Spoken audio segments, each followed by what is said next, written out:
জীবনে চলার পথে যা কিছুই ঘটুক না কেন, সেটা হোক নিজের নিয়ন্ত্রণে কিংবা নিজের নিয়ন্ত্রণের বাইরে, আসলে হওয়ার পরে সেটাকে ইতিবাচকভাবে নিতে হয়। যদি ইতিবাচকভাবে নিতে না পারি, শিক্ষার অংশ হিসেবে নিতে হয়। যে বা যারা যে কোনো কিছু ঘটার পরে নিজের জীবনে ইতিবাচকভাবে সেটা গ্রহণ করতে পারে না, সেটা শিক্ষার অংশ হিসেবে হোক কিংবা ভালোবাসার অংশ হিসেবে হোক অথবা ভালো থাকার উদ্দেশ্যে হোক, তবে তার পক্ষে আসলে ভালো থাকাটা বা জীবনটাকে উপভোগ করা কঠিন।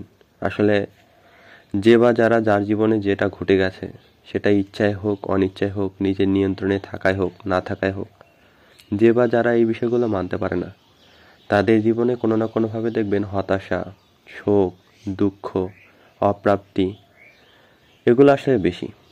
কিন্তু একটা জিনিস খেয়াল করেন, যা হয়ে গেছে সেটা ওই যে বললাম, ইচ্ছায় হোক বা অনিচ্ছায়, সেটাকে আর বদলানো যায় না, সেটাকে মানতেই হয়। আজ হোক কাল হোক মানতে হবে।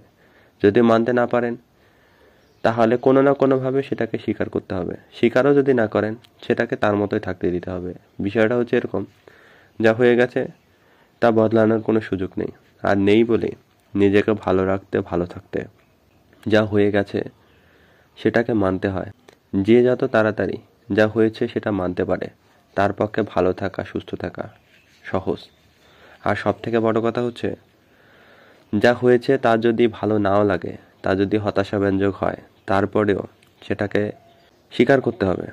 কারণ যদি স্বীকার করতে না পারেন, এতটুকু বলবো, মানে আপনার ভালো না থাকার সময় খারাপ থাকার পরিস্থিতি, মেয়াদ এগুলো বাড়বে, যা আসলে নিজের জন্য কোনোভাবে কোনো দিক দিয়ে ভালো নয়।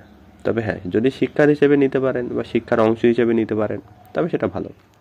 কারণ শিক্ষার অংশ হিসেবে নিলে কোনো না কোনোভাবে সেটা আসলে জীবনকে উন্নত করে, জীবনকে এগিয়ে নিয়ে যায়। কিন্তু নিছক যদি আপনি হতাশার উদ্দেশ্যে নেন যে কেন হলো, এরকমটা না হলেই ভালো ছিল, আসলে আমার কি দোষ ছিল, এগুলো আসলে নিজেকে ভালো থাকতে দেয় না। উল্টো নিজের প্রতি নিজের যে একটা আত্মসম্মান আছে, নিজের যে একটা মনোবল আছে, সেগুলো কমিয়ে দেয়, যা